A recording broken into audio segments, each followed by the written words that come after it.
Olá pessoal, tudo bem?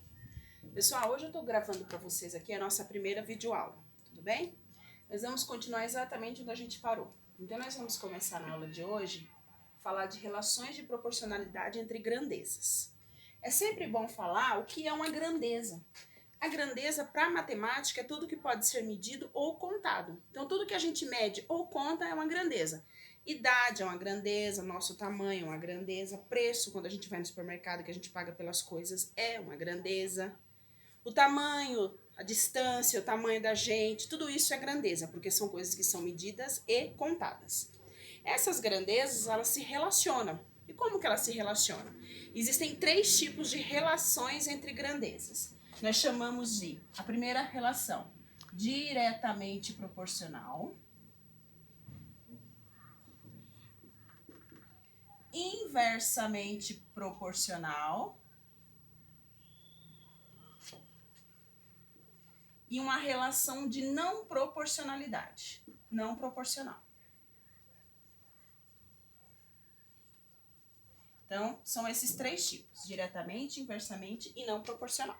Se vocês quiserem dar uma olhadinha no livro de vocês, eu estava olhando aqui, lá na página 69 do livro didático, fala sobre isso, página 69 do livro. Se vocês quiserem dar uma olhadinha, lá também fala sobre isso daqui.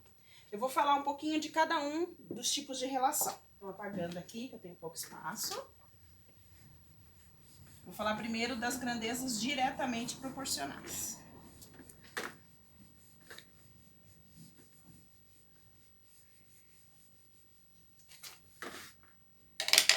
Então, primeiro, diretamente proporcional.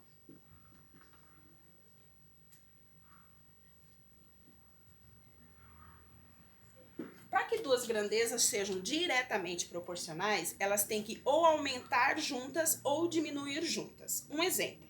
Então, vamos supor que vocês vão no posto de gasolina abastecer o carro de vocês. 1 litro custa R$4. Logo, 2 litros custam R$8. E 10 litros custam R$40. Ou seja, as duas grandezas estão aumentando, eu aumento a quantidade de litro, aumento o valor a pagar. Além disso, elas aumentam na mesma proporção. Então aqui, ó, para o dobro de litros, eu falo para o dobro 2 vezes, eu tenho o dobro do valor. Para 10 vezes a quantidade de litros, eu tenho 10 vezes o valor. Tá? Então, às vezes, você tem as grandezas estão aumentando, mas não na mesma proporção, não está multiplicando pelo mesmo número. Ou se estiver diminuindo, a gente divide pelo mesmo número. Se não acontecer isso, elas não são diretamente proporcionais, elas têm que aumentar ao mesmo tempo, na mesma proporção, multiplicando pelo mesmo número. Tá? Agora, eu vou para o segundo exemplo, que são as grandezas inversamente proporcionais. Então, meu segundo, o segundo inversamente.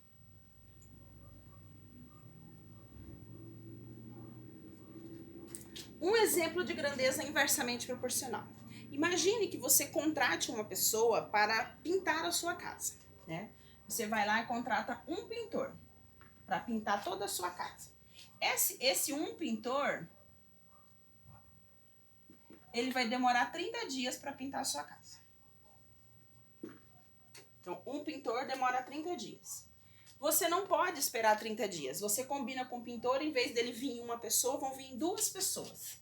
Então, serão 2 pintores. Considerando que esses pintores vão trabalhar no mesmo ritmo, quantos dias vai demorar? Vai demorar 15 dias. E se ao invés de 2 pintores, forem 3 pintores na sua casa? Vai demorar, se considerando que eles vão trabalhar todo no mesmo ritmo, vai demorar 10 dias. Ou seja, quanto mais você aumenta o número de pintores, mais diminui a quantidade de dias, tá? Além disso, diminui, um aumento e outro diminui na mesma proporção. Ó, aqui, enquanto eu estou dobrando o número de pintores, então eu estou indo de 1 para 2, então é vezes 2. O que está acontecendo com a quantidade de dias? Eu estou dividindo por 2. E se eu pego a quantidade de pintores e multiplico por 3? O que acontece com a quantidade de dias? É dividida por 3.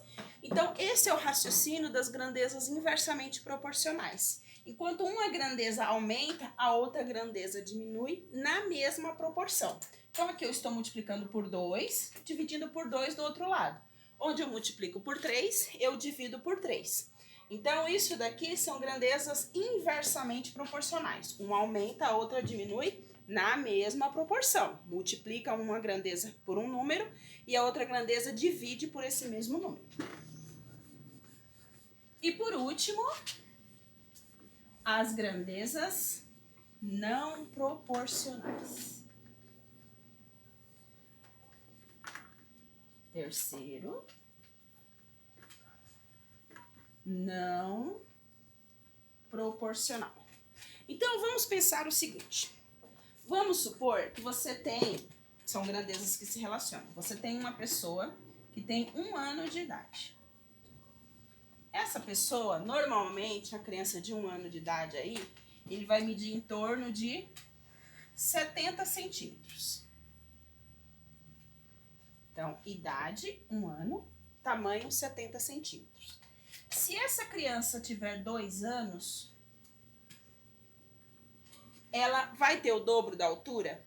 Não. Você dificilmente vai ver uma criança de 2 anos com 1,40 m. Acho que nem existe, tá? Uma criança de 2 anos, eu vou usar como exemplo a minha filha, que foi medida semana passada, ela tá medindo 83 centímetros, com 2 anos, tá? Vamos pensar vocês que têm aí em torno de 15 anos. Vamos supor que você tenha 1,70 m. Alguns alunos têm 1,70 m, alguns alunos têm menos, as meninas costumam ter menos, alguns alunos vão ter mais do que essa altura, mas normalmente 1,70 m. Se nós fôssemos pensar aqui, ó, 1 ano para 15 anos, multiplica a idade por 15. A altura não está sendo multiplicada por 15. Tá? A altura simplesmente aumentou 1 metro, aumentou 100 centímetros, mas não multiplicou 15 vezes. Então, é um tipo de relação em que existe a relação entre idade e altura, todo mundo tem uma idade, tem uma altura, só que não existe uma grandeza, uma relação entre grandezas proporcional. Mesma coisa a gente pode pensar no peso. Uma criança nasce aí pesando em torno de 3 quilos, ao nascer. Com 1 ano de idade, ela vai ter aí mais ou menos uns 10 quilos. 1 ano. A criança com 10 anos, jamais ela pode pesar 100 quilos. É muito peso, né? Uma criança com 10 anos vai pesar em torno aí de 40, 45 quilos, se tiver um peso razoável, né? Então, é um tipo de grandeza que tem a relação que não é proporcional, tá? Então, aí tem esses 3 tipos de relação. Então, é sobre isso que eu queria falar com vocês. Então, eu vou postar o vídeo, vocês vão assistir, depois vocês podem tirar as dúvidas comigo. Aí, eu vou passar algumas atividades do livro e uma lista de exercício também para vocês resolverem, tá bom? Beijão, se cuidem!